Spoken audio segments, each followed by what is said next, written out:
Boa noite, aqui é a Michele Junqueira, terapeuta ocupacional. Boa noite, aqui é a Marcela Vitor, fonoaudióloga. E na nossa super live de hoje, a gente vem falar para vocês dos três pré-requisitos para a comunicação. É um tema super pedido, né, Marcela, por todo mundo. E aí a gente vai resumir isso aí de uma forma bem simples, bem prática para vocês. E como sempre, trocando, né, as nossas diferentes visões, né, de uma fonoaudióloga e de uma terapeuta ocupacional. Então, diante de cada tema. E eu acho tão interessante e tão bacana, Michele, porque, né, para quem está nos assistindo, a gente sempre, né, vocês sugerem o tema e a gente segue o tema que é sugestão de vocês, mas que não tem nada assim planejado, né? A gente vem falar e a gente sempre vai criando aqui juntas visões diferentes, completando uma da outra. Exato. Então, né, eu vou começar com a minha visão e com o primeiro pré-requisito, eu como uma fonoaudióloga, e quando eu chego na casa de uma criança, né? Então, o nosso primeiro pré-requisito é o quê? É a imitação, né? Mas para a gente ter uma imitação, muitas vezes é necessário ter esse contato visual. Né? Até mesmo porque se a criança não olha, a criança não vai imitar. Mas eu vejo também que tem pessoas que confundem um pouco a imitação, ela junto com algum comando que a criança já reconhece. Como exemplo, quando eu explico imitação, eu não uso uma palavra como uma forma de imitação. Então, exemplo, eu digo para a criança, faz igual. Eu não faço para a criança, dá tchau. Dá tchau. Por quê? Porque a imitar, quando eu digo a palavra tchau, talvez a criança já tem no cérebro dela essa função automática e já vai para o tchau. E muitas vezes isso não é uma imitação, isso está um segmento de comando porque envolveu uma palavra. Então, para a gente testar a imitação, né, das crianças, para a gente trabalhar essa imitação, como eu disse, primeiro a gente vai ter esse contato visual e segundo, a gente vai usar as palavrinhas faz igual, faz igual, porque às vezes eu chego na casa e a mãe fala assim, ele imita, Marcela, cadê o nariz? Ó, nariz. Então a criança, muitas vezes ela não tá fazendo igual, ela ouviu o nariz e automaticamente fez o nariz, tá vendo como que ela me imita? Então, assim, são alguns aspectos, assim, bem simples que faz toda a diferença. E daí eu digo assim, mas então vamos analisar realmente a imitação. Faz igual. Então a criança ela já não faz. Por quê? Porque a criança, se eu falar palmas, a criança tá com a palma. Mas se eu falar faz igual, só como uma forma dela me olhar e repetir o meu movimento, muitas vezes ela não vai compreender. Aí vai ser o outro pré-requisito que a gente vai falar mais na frente.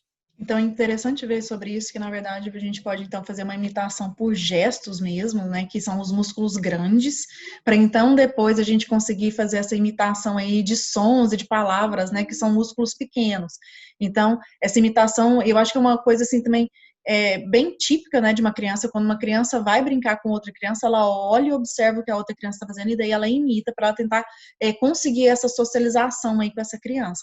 Então, é bem assim, quebrando esse passo a passo bem simplificado, essa história de vamos imitar, então, de uma forma de gestos mesmos, né? De, às vezes, né, fazer esse gesto do tchau. E você explicou de uma forma bem bacana isso, de tipo assim, às vezes não é só voltado para essa socialização, mas essa criança tem a capacidade de observar o, o movimento específico que a gente acabou de fazer, para ela poder Com imitar. certeza.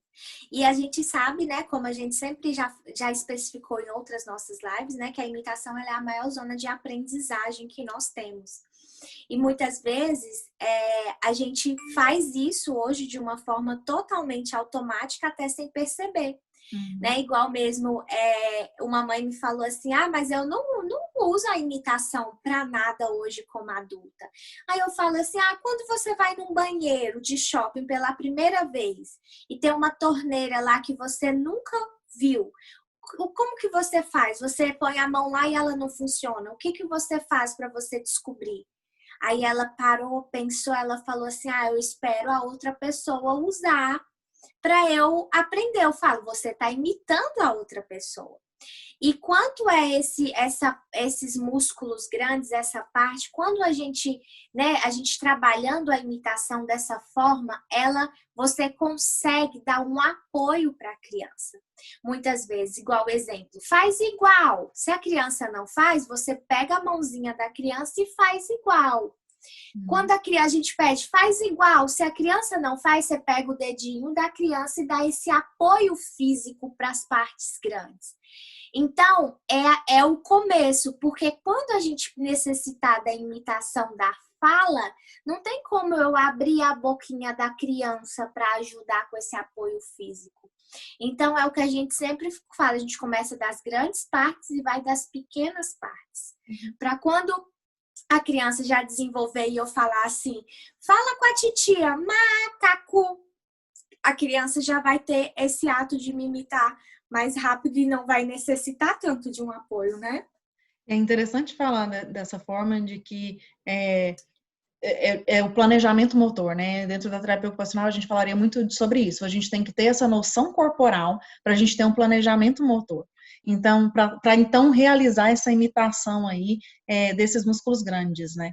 Então, vai muito em conjunto, né? Esse olhar de uma pessoa, né? Então a gente fala muito sobre contato olho no olho, de observar, mas às vezes ele não precisa ser esse contato olho no olho, às vezes ele precisa ser esse olhar diante da outra pessoa. O que essa pessoa está fazendo? Então não precisa ser diretamente no olho, mas assim, olhar no corpo dessa pessoa, o que ela está fazendo para poder fazer igual, né? Então começa nesse olhar geral, para depois a gente passar. Então, assim, uma outra forma de talvez passar para os músculos pequenos, né, Marcela, seria de que ao invés de ser gestos grandes, né, no caso seriam, por exemplo, expressões faciais, que na verdade é uma coisa mais específica, apesar de que são ainda músculos maiores do que, né, os dos sons, mas, né, fazer, eu tô feliz, eu tô triste, né, eu tô bravo, né, então, assim, fazer essas carinhas na frente do espelho, mostrar para as crianças, né, um papelzinho com os sentimentos aí, é interessante também, porque é uma cópia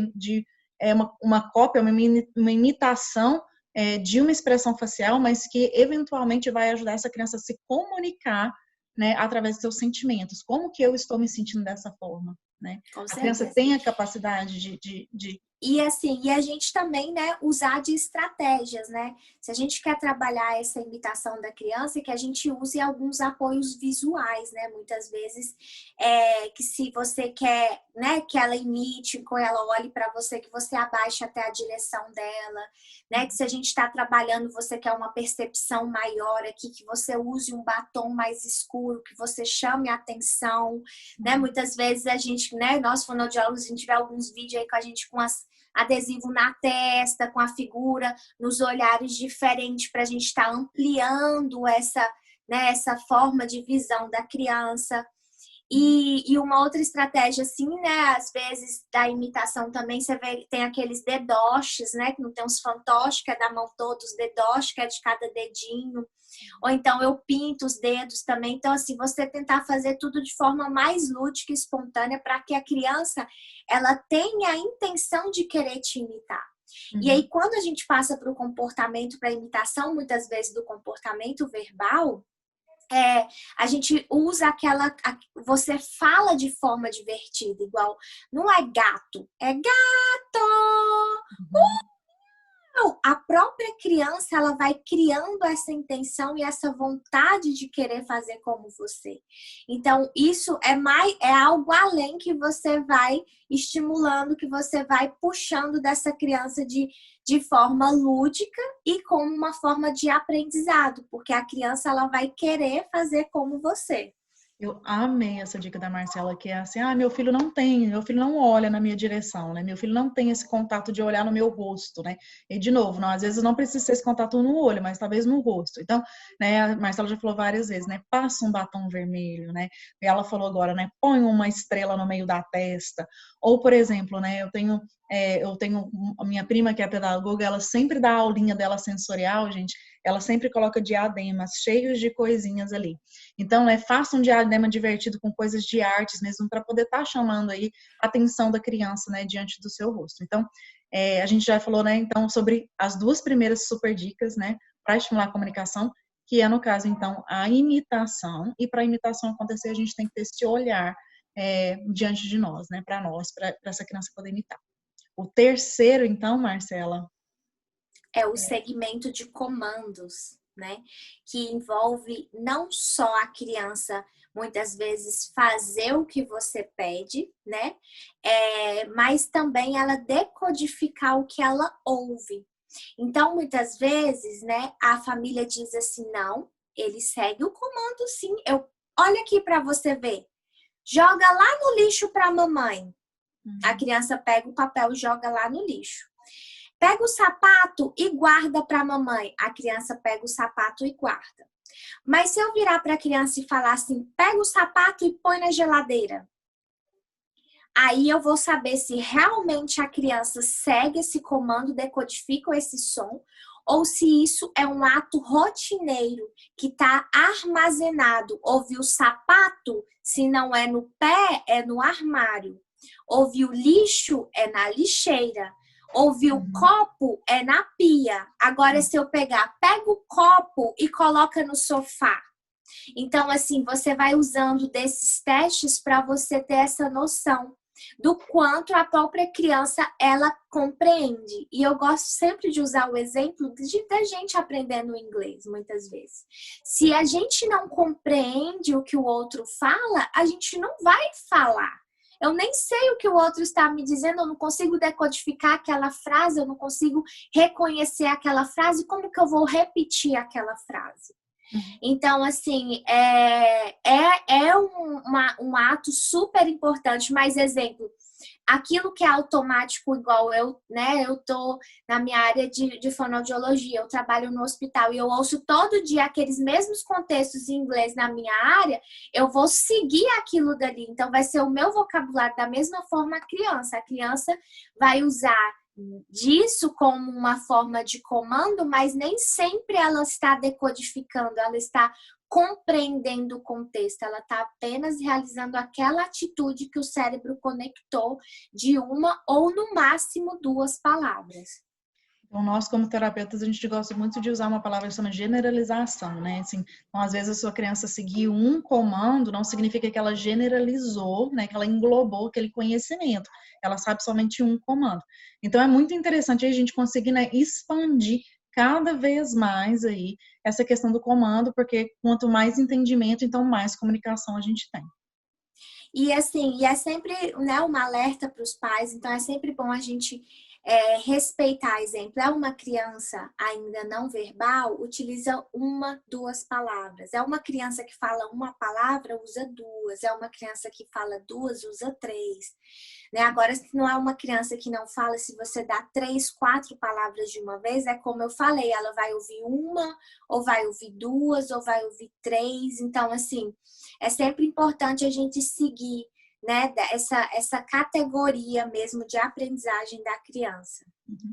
E eu quero até conectar isso com a última live que nós fizemos, que a gente falou sobre jogos em famílias e o que a gente pode estar adaptando aí, então, né, esses jogos nessa questão de imitação, né, nessa questão de socialização, e com, na verdade, a live da semana que vem. E aí, para conectar com a live da semana que vem, eu queria falar para vocês, sim, um detalhe de que, na verdade, quanto maior a capacidade dessa criança se comunicar, mais regulação emocional ela tem, né? Então, menos birra, menos crises sensoriais, maior comunicação, maior capacidade de comunicar o que é os seus sentimentos, o que essas crianças precisam naquele momento. Então, para a live da semana que vem, eu quero deixar um chamado para vocês, para a gente falar sobre uma coisa chamada de educação emocional, e a gente vai conectar esses pontinhos aí, tá bom? Aguardo todos vocês com a gente na próxima semana e pegue, capte tudo isso que a gente falou e junte com a próxima live, que será um sucesso. Isso, a gente se vê próxima quarta, 7h30, horário de Boston, e 9h30 da noite, horário de Brasília.